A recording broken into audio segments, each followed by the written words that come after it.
Alright people, it's time for part 2 of this walkthrough of all the armies from the Lord of the Rings and the Hobbit for Middle-earth strategy battle game. I've already recorded all of these, I'm just doing them bite-size. So, enjoy and feel free to like, subscribe, hit the bell button and leave a comment as towards your thought on the armies included here. Let's get going! So next up we have a fun little unusual army, it's called the Shire. It composes of, or may compose of, Frodo of the Nine Fingers, that is Frodo returning from events of the Lord of the Rings, Samwise the Brave, Meriadoc, Captain of the Shire, the buffed version of Meriadoc, and also the buffed version of Peregrine, which is Captain of the Shire.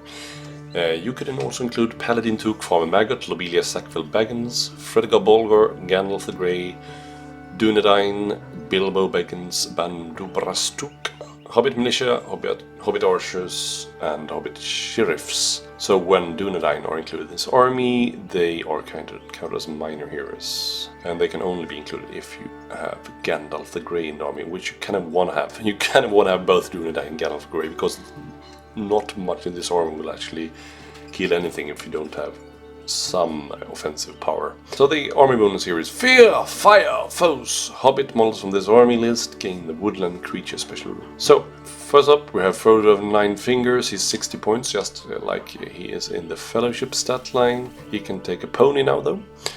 He is, his stat line is quite weak, but he has defense 6 with that mithril coat, and 1 might, 3 will and 1 fate.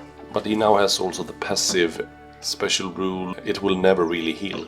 Frodo may never charge enemy models. In a fight he will make no strikes if his side wins the fate. And Home is the hero, passive rule. All hobbits models within 6 inches count him as being in range of a banner. So that's quite good. Banners are really powerful in this game. Then we have Samwise the Brave. He's the wearer of Sting now, so he's kind of the offensive power of the two. He can also take a pony and an elven cloak. He can throw stones. Strength 3 with Sting, but that's still pretty weak. But he has a good heroic stat line now with 2, 2, 3. Meriadoc has though 2 attacks actually, and I guess 3 attacks on the charge with a pony. If you include him, you can buff the militia in his warband to be Battling Brandybacks. So they will increase their strength through 3. So you kind of want to do that if you want to have some resemblance of actually being able to wound anything. You can take a pony and a shield. His heroic stat line is 2, 2, 2. And Peregrine is very, very much the same. He can also kind of buff other fighters. You could make Hobbit Archers into Tookish Hunters, and that will make their fight value 2, 3. Then we have a lot of like shenanigan Hobbit heroes here. Paladin Took. He's walking cane, counts as a club, but with strength 2. But he is a standfast 12 with the To Me Shire Folk special rule. Then we have Farmer Maggot, but he has 3 hounds for 45 points total. And he has himself the two-handed scythe, which counts as a pick, and the Wolf's Gripfanged Wolf. They are strength 3, fight 3, and they will always use Maggot's courage, I guess, as long as he lives. Then we have Lobelia Sackville Baggins, her umbrella. She has a special rule, very funny here. Furious Tirade, no warrior models from either player's force may benefit from a hero model stand fast while within. The umbrella is not mightier than the sword is also passive special rule here. If she wins a combat, she can't make strikes. It actually reads like this. In fact, she will most likely give her opponent a good but ultimately painless battering with her umbrella. Just a 15 points of fun. Then we have Fredegar Bolgar, 10 points. He's unarmed, he throws stones with 3+ with a strength 1. Pointless character, but this is a very fun model. Then we have Bilbo for 40 points. If you are forced to contain Bilbo while also containing any of the following, Frodo, Sam, Merry, or you will lose your army bonus. So that's just not a good idea. If you don't have Sam, for example, carrying Sting, you could have Sting. And if you don't have Frodo, you may carry the ring for free. But taking Bilbo in this list is probably not the best idea, I guess. Then we have a very flavorful gentleman who invented the golf, as it were. Bandobrastuk, who allegedly was so large that he could ride a real horse, and that's what he's doing here. He is armed with a club and a horse.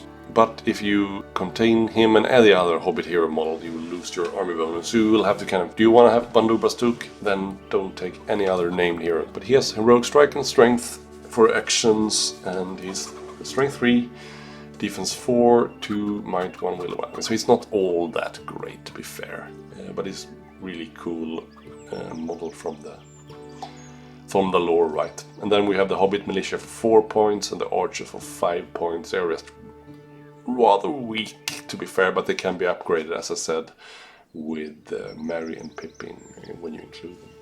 And then we have the Archers as well, which can be upgraded if you include Paladin or Peregrine to be Tookish Hunters for fight 3 instead of fight 2. And then we have bring up the rear here, Hobbit Sheriffs, 5 points each, armed with hand and a half clubs. Fight 3, strength 2, not very good. That wraps up the Shire, but as I said, you can include Dunedain and Gandalf the Grey, and you probably will want to do that if you want to have any chance of dealing any amount of damage with this army. Next up, we have the Rangers. The Rangers of the North are the descendants of the forgotten kingdom of Arnor, although their land is naught but the ruins of cities long since fallen. Among its people, the bloodline of the Númenorians still endure, hidden in the wilds of Eriador in the form of the chieftains of the Dunedain. The armor composition may include Arathorn, Aragorn, Strider, Halbarad, Dunedans, and Rangers of the North. Yeah, Aragorn has already been described in his Strider form, so I won't go over that. The armor bonus is called Their Dangerous Folk Wandering the Wild, and all models from this army list gain the Woodland Creature special rule, and the Rangers of the North and the Dunedain benefit from the Standfast of Arathorn, Halbarad, and Aragorn.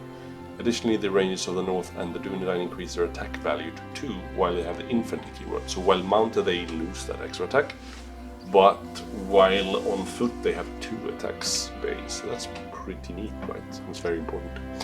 So first up we have Arathorn, which is Aragorn's father, and you will lose your army bonus if you include both. You will also become an impossible allies with every other army, so don't do that.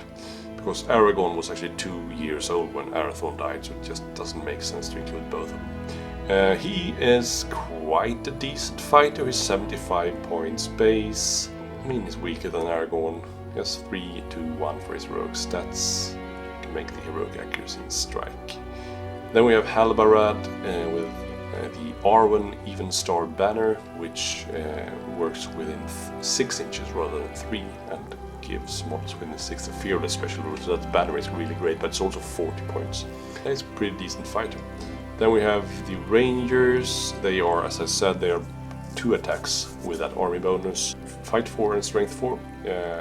2 attacks is really neat to have. They are individual independent heroes with 1/1/1 for a heroic stat line. You can be upgraded with a horse and a spear. Then we have the Dunedains. They cannot have horses, but they can have spears, and they can make the heroic accuracy, heroic action. They have also 1/1/1 for a heroic stat line with fight 4 hitting on 3+ with a range and strength 4. That's it for the Rangers. And yeah, as I said, Aragorn as well. He has already been described. Next up is Númenor. The men of Númenor arrived upon the shores of Eriador late in the Second Age, born out of the ruin of Westerness on their ships. Coming of Elendil and his people would change Middle-earth forever, for the men of Númenor were a proud and noble race who founded the realms of Gondor and Arnor, the greatest kingdom of men in the history of Middle-earth. This army may include Elendil, High King of Gondor and Arnor, Isildur, captains of Númenors, and warriors of Númenors. So, the armor bonus here is called 1 by 1 the free lands of Middle-earth fell to the power of the ring, but there were some who resisted. Friendly Númenor models from this army list increase their courage value by 1. So for example, then Elendil will have a courage value of 7, which is obviously quite awesome, because you will only need to roll a 3 on 2 dice to actually make that courage test. But let's not ponder that too much. Elendil is 185 points of a legendary hero. He has fight 7, which is very, very rare. And he has strength 5, defense 7, and he can be upgraded to defense 8 with that shield, so it's quite tanky. He's only 1 fate though, that's a caveat, but he has 3 might, 3 will, 3 wounds and 3 attacks. And he's armed with Narsil, which is a Master Forged hand and half sword. Additionally, he can call a heroic combat each turn without expending might, which is not though as good as the Mighty Lord special rule for Aragorn, which just lets him spend a free might in any way in each round. He has a special rule High King of Gondor. His range of Standfast is 12 rather than 6, and he has also the passive Unbending Resolve, which makes him count as having had the Fortify Spirit medical power cast upon him, always in effect, even if his will is reduced to 0. So, quite the beast, as he should be. Then we have Isildur, his son. He's slightly less expensive, 120 points. He can be upgraded Horse Heal in the Ring for free, as long as you do not have Elendil or Anarion in the same list. He and all the following entries in this list have the Blood of Númenor special rule, which makes them resistant to magics while they are within 6 inches of Elendil, Isildur or Anarion. He is fight 6, so almost as good as his father, strength 5, defense 7, but can be upgraded to 8 with a shield, 3/2/2 for his heroic stat line, so yeah, quite a good hero, right? Then we have Captain of Númenor, which is Fortitude Heroes, and they have fight 5, strength 4, so yeah, they're slightly just down the peg from the real legends here, and 2 attacks, 2/1/1 for their heroic stat line, but they can be upgraded in a numbers of ways. The horses, bows, heavy armors, lances, and shields. So if you take both the heavy armor and the shield, they will have defense 7. And they also have that Blood of the Númenorian, which also the Warriors of Númenor have, and the Warriors have 1 attack with fight 4, strength 4, and can be upgraded with a shield to have defense 5. That wraps up Númenor. And that's it for today's video, so thanks so much for watching. Don't forget to like, subscribe, hit the bell button and leave a comment.